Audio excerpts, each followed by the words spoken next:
అందరికీ welcome to Rajaraju 360. First time మన channel చూస్తున్నట్టయితే సబ్స్క్రైబ్ చేసుకొని లైక్ చేయడం మాత్రం మర్చిపోమాకండి. మరిన్ని మంచి మంచి కుకింగ్ వీడియోలతో మీ ముందుకు వచ్చేస్తాను. ఈరోజు ఒక మంచి రెసిపీతో మీ ముందుకు వచ్చానండి. అదే ఆకుకూర ఫ్రై. ఆకుకూర అంటే ఏ ఆకుకూర అనుకుంటున్నారు? పొనగంటి ఆకుకూర ఫ్రై అండి. దీని గురించి చాలామందికి తెలిసి ఉండొచ్చు. తెలియని వాళ్ళైతే ఈ వీడియో చివరి వరకు చూడండి. అస్సలు మిస్ అవ్వమాకండి. దీనివల్ల మంచి మంచి హెల్త్ బెనిఫిట్స్ అనేవి ఉన్నాయండి. అవి ఏ పేరెంట్స్ కూడా మిస్ అవ్వకూడదు. ప్రతి పిల్లలకి అంటే చిన్న పిల్లలు స్కూల్‌కెళ్ళే పిల్లల దగ్గర నుంచి పెద్దవాళ్ళ వరకు ఇది తినటం వల్ల కంటి సమస్యలకి దూరంగా ఉంటామండి. ముఖ్యంగా ఈ మధ్య కాలంలో చాలా మందికి కంటి సమస్యలు ఎక్కువైపోతూ ఉంటున్నాయి కదా! ఇలా ట్రై చేయండి. ఆకుకూర అంటే అస్సలు ఇష్టం లేని పిల్లలైనా గానీ, పెద్దలైనా గానీ ఒక్క ముద్ద కూడా వదలకుండా తినేస్తారు. ముందుగా ఆకుకూరని శుభ్రంగా వలుచుకొని, దాన్ని నీట్‌గా క్లీన్ చేసుకోవాలండి. 1-4 సార్లు వరకు నీట్‌గా కడుక్కొని, దాన్ని సన్నగా తరిగి పక్కన పెట్టుకోవాలి. ఇప్పుడు పొయ్యి మీద కళాయి పెట్టి, దాంట్లో హాఫ్ కప్పు వరకు వేరుశెనగ గుళ్ళు, సన్నగా తరిగి పెట్టుకున్న ఎండు కొబ్బరి వేసి చక్కగా దోరగా వేయించుకొని, అవి గూడా పక్కన పెట్టేసుకోవాలి. ఇప్పుడు అదే కళాయిలో 4 టేబుల్ స్పూన్ల వరకు ఆయిల్ పోసుకొని, దాంట్లో హాఫ్ టీ స్పూన్ ఆవాలు, హాఫ్ టీ స్పూన్ జీలకర్ర వేసుకొని చిటపటలాడిన తర్వాత 2 ఎండుమిర్చి, అలాగే 2 రెబ్బలు కరివేపాకు వేసుకొని, దాంట్లోనే సన్నగా తరిగి పెట్టుకున్న ఆనియన్ కూడా వేసేసుకోవాలి.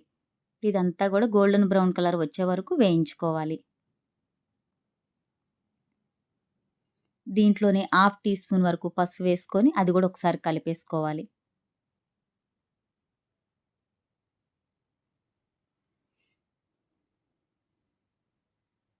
ఇలా వేయించుకున్న దాంట్లో మనం సన్నగా తరిగి పెట్టుకున్న ఈ పొనగంటి కూరను కూడా వేసేసుకోవాలి. దీంట్లో వాటర్ శాతం అనేది తక్కువుంటుందండి. మనకు అన్ని ఆకుకూరల్లో వాటర్ శాతం అనేది ఎక్కువుంటుంది. కానీ దీంట్లో చాలా తక్కువుంటుంది. కాబట్టి సిమ్‌లో పెట్టి 5-10 మినిట్స్ పాటు మూత పెట్టేసుకుంటే ఆకుకూర అనేది తొందరగా మగ్గిపోతుంది. అన్ని ఆకుకూరల్లో గూడా చాలా చాలా బెనిఫిట్స్ ఉంటాయండి. కానీ ముఖ్యంగా ఈ ఆకుకూరకైతే మనకి కంటికి సంబంధించిన బెనిఫిట్ చాలా వరకు ఉంటుందండి. కంటి సమస్యలు దూరం చేస్తుందండి. అంత మంచి ఆకుకూర ఇది.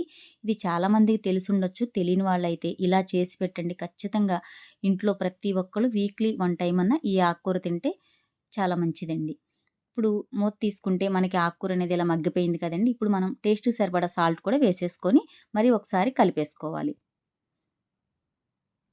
ఇప్పుడు వేయించుకున్న ఏరుశెనగ గుళ్ళు, ఎండు కొబ్బరి మిక్సీ జార్‌లో వేసుకొని 5-6 ఎల్లుల్లి రెబ్బలు కూడా వేసేసేసుకొని, ఇప్పుడు దాంట్లోనే హాఫ్ టీ స్పూన్ జీలకర్ర వేసుకొని మెత్తగా పొడిలా చేసేసుకోవాలి. ఈ ఆకుకూరలో ఈ పొడి వేసుకొని 2 కలుపుకోవాలండి ఒకసారి. ఇప్పుడు మనం మూత పెట్టకుండా 5-10 మినిట్స్ పాటు సిమ్‌లో పెట్టి వేయించుకోవాలి.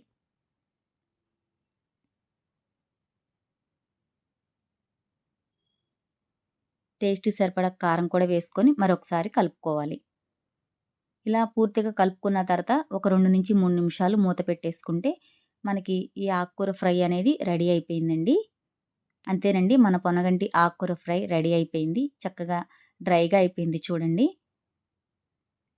ఇది మనం సైడ్ డిష్‌గాన వాడొచ్చు. లేదు అంటే గనక ఓన్లీ రైస్‌లో వేసుకొని ఎక్కువ రైస్ కలుస్తుందండి. రసం, సాంబార్ అలాంటప్పుడు గూడా ఈ ఫ్రై అనేది చాలా బావుంటుంది.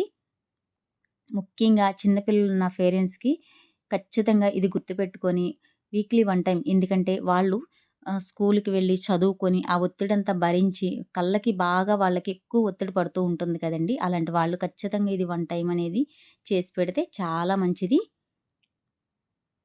టేస్ట్ కూడా చాలా బావుంటుంది.